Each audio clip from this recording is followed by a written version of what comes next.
Hello everyone. आज हम करेंगे क्लास 11th फिजिक्स का यूनिट सेकंड काइनामेटिक्स का चैप्टर है motion in a straight line. NCERT book के अकॉर्डिंग ये थर्ड चैप्टर है।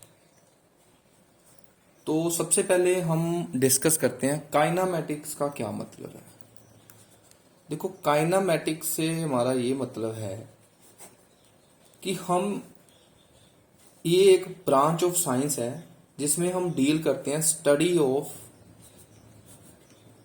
Motion of an object, study of motion of an object without taking account the cause of their motion. इसका मतलब है कि हम इसमें ऑब्जेक्ट का मोशन तो स्टडी करते हैं, लेकिन हम इसमें ये नहीं स्टडी करते कि ऑब्जेक्ट का मोशन किस वजह से है, किस कॉज से है। मीन्स कि उसका कारण क्या है, मोशन का जो ऑब्जेक्ट मोशन में है उसका कारण क्या है, उसको हम स्टडी नहीं करते। हम सिर्फ ऑब्जेक्ट का मोशन स्टडी करते हैं। तो इस ब्रांच की फिजिक्स को ये ब्रांच है जो फिजिक्स की, इसको हम काइनामेटिक्स बोलते हैं, जिसमें हम सिर्फ मोशन की स्टडी करेंगे ऑब्जेक्ट की। ठीक है। फिर इसमें कुछ कॉमन टर्म्स हैं, जैसे रेस्ट। आप सभी को पता ही होगा, रेस्ट आपने पहले भी पढ़ा होगा। रेस्ट क्या है?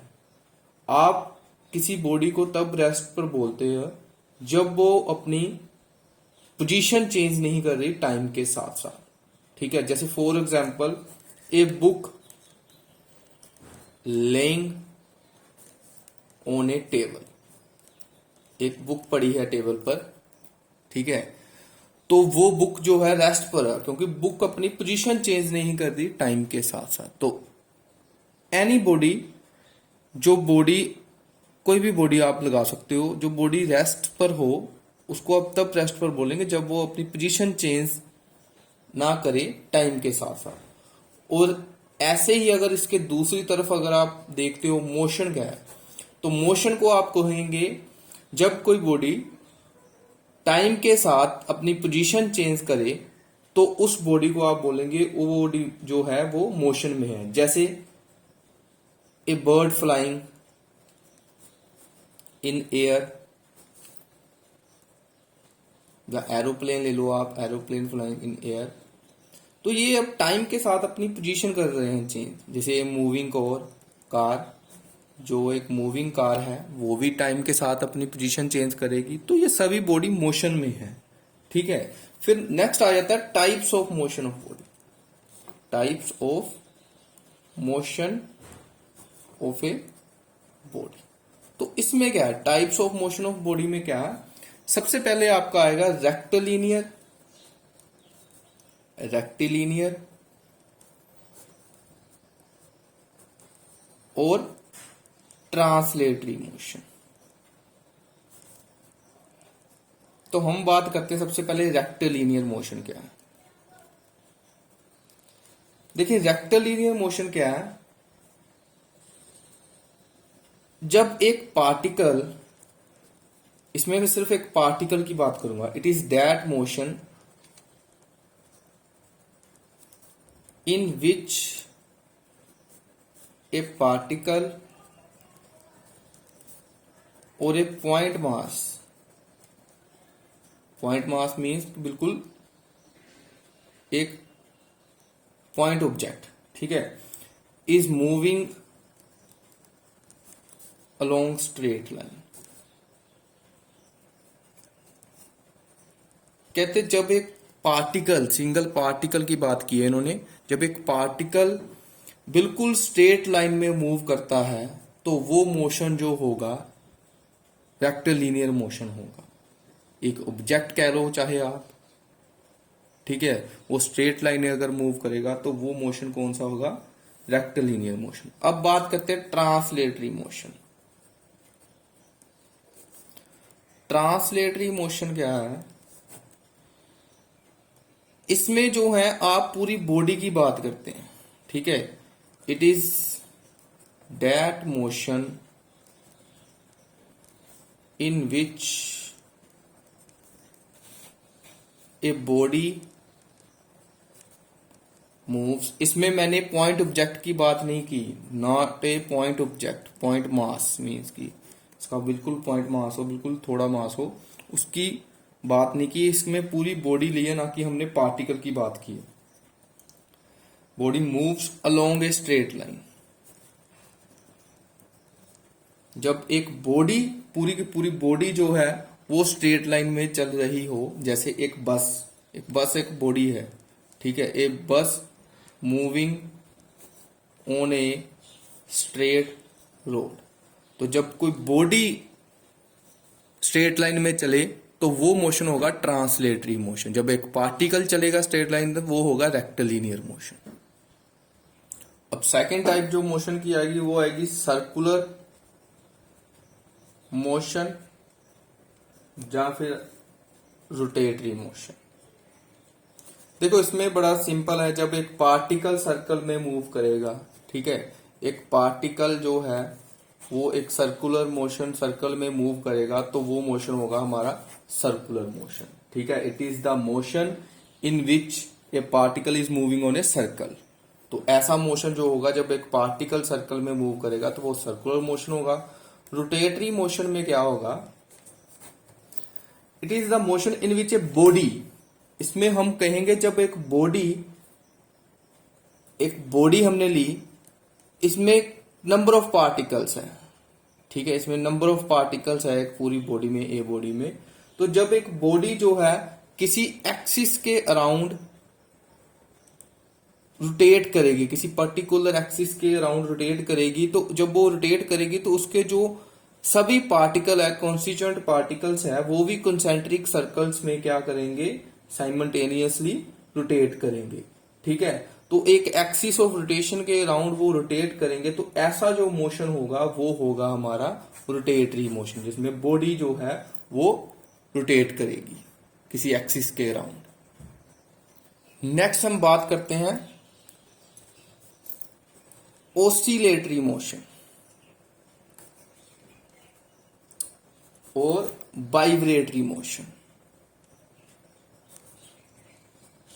देखो ऑसिलेटरी मोशन क्या है, it is the motion in which body moves to and fro. Means की जैसे एक सिंपल पेंडुलम है आपके पास, उसकी मीन पोजीशन जो है यहां पर उसकी मीन पोजीशन है, ठीक है। अब सिंपल पेंडुलम जो है वो ऐसे टू एंड फ्रो ऐसे टू एंड फ्रो मीन्स की आगे पीछे ऐसे वो मूव करेगा। तो ऐसा जो मोशन होगा वो कौन सा होगा, ऑसिलेटरी मोशन होगा। एक पर्टिकुलर टाइम में इंटरवल पर वो अपने मीन पोजीशन से जब टू एंड फ्रो आगे पीछे ऐसे मूव करेगा पेंडुलम, तो ऐसा मोशन जो होगा वो ऑसिलेटरी मोशन होगा। वाइब्रेटरी मोशन में क्या है कि जब बॉडी का जो एम्पलीट्यूड है, इस केस में जो पूरा जो एम्पलीट्यूड है, ऐसे पहले वो आगे जाएगा, जैसे यहां से आगे जाएगा, फिर यहां से वो वापस यहां पर आएगा, फिर यहां पर आएगा। तो ये पूरा एम्पलीट्यूड बहुत बड़ा है। तो जब किसी बॉडी का जो एम्पलीट्यूड है वो बहुत ज्यादा स्मॉल हो, मीन्स कि वो अपनी जगह पर ऐसे मान लो जैसे किसी बॉडी में पार्टिकल्स है, सॉलिड बॉडी में पार्टिकल्स है, तो उनको मूव करने की जगह नहीं मिले, लेकिन वो अपनी जगह पर ऐसे ऊपर की तरफ बाहर की तरफ वाइब्रेट करेंगे, ठीक है। तो ऐसा भी बोल सकते हो जब पार्टिकल्स अपनी जगह पर जैसे हम वाइब्रेट करें तो वाइब्रेटरी मोशन। या फिर आप बोल दो किसी बॉडी का जो ऑसिलेट करने का एम्पलीट्यूड है, अपनी जगह पर जो ऑसिलेट वाइब्रेट करने का एम्पलीट्यूड है बहुत स्मॉल हो, जैसे ये एम्पलीट्यूड बिल्कुल स्मॉल सा हो एम्पलीट्यूड, तो ऐसा जो मोशन होगा वो वाइब्रेटरी मोशन होगा। ऑसिलेटरी मोशन में एम्पलीट्यूड बहुत बड़ा होता है, जब बॉडी टू एंड फ्रो चलती है तो उसका एम्पलीट्यूड बड़ा है। लेकिन वाइब्रेटरी में वो आप कहेंगे if in the oscillatory motion the amplitude is very small the motion of body is said to be vibratory motion. अगर आप कहते ऑसिलेटरी मोशन को देखते हैं और ऑसिलेटरी मोशन में ही, जैसे वो ऑसिलेटरी मोशन में to and fro body move करती है, तो उसमें अगर एम्पलीट्यूड अगर आप स्मॉल कर देते हो, अगर बॉडी का एम्पलीट्यूड बहुत स्मॉल है, तो तब आप उस बॉडी को बोल सकते हो ये वाइब्रेटरी मोशन में है, ठीक है। तो जब एम्पलीट्यूड बड़ा होगा तो वो ऑसिलेटरी मोशन कहेंगे, जब एम्पलीट्यूड बहुत स्मॉल होगा तो आप वाइब्रेटरी मोशन कहेंगे। नेक्स्ट हम बात करते हैं डिस्टेंस की। देखो डिस्टेंस क्या है, it is the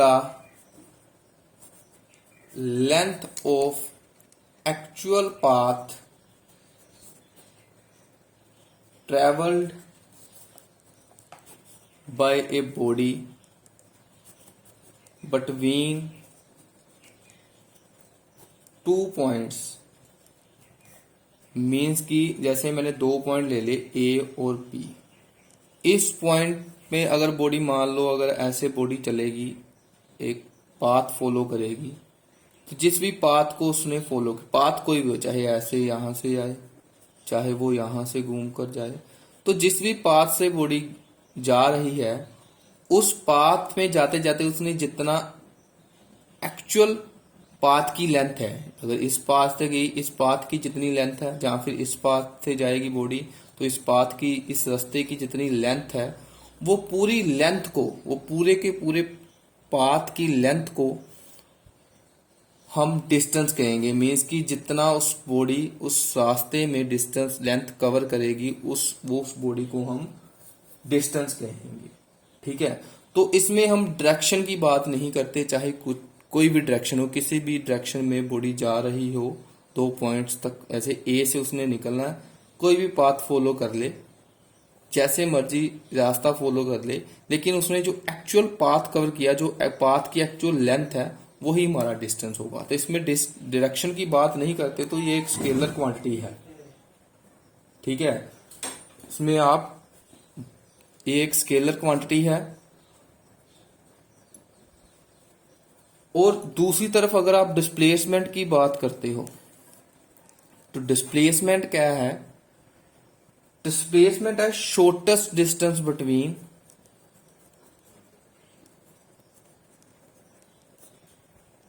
two points. जैसे कि ये ए और बी 2 पॉइंट है, मींस 2 पोजीशन है, इनिशियल या फाइनल पोजीशन। इसमें जो शॉर्टेस्ट डिस्टेंस कौन सा है? ये वाला। तो आपने एक जगह से दूसरी जगह पर जाना है तो आप एक पर्टिकुलर डायरेक्शन में जाएंगे, जो एक शॉर्टेस्ट पाथ होगा। क्योंकि आपको पता है ये, अगर आपने उस जगह पर जाना तो इसका शॉर्टेस्ट पाथ ये वाला है, तो उसकी एक पर्टिकुलर डायरेक्शन होगी।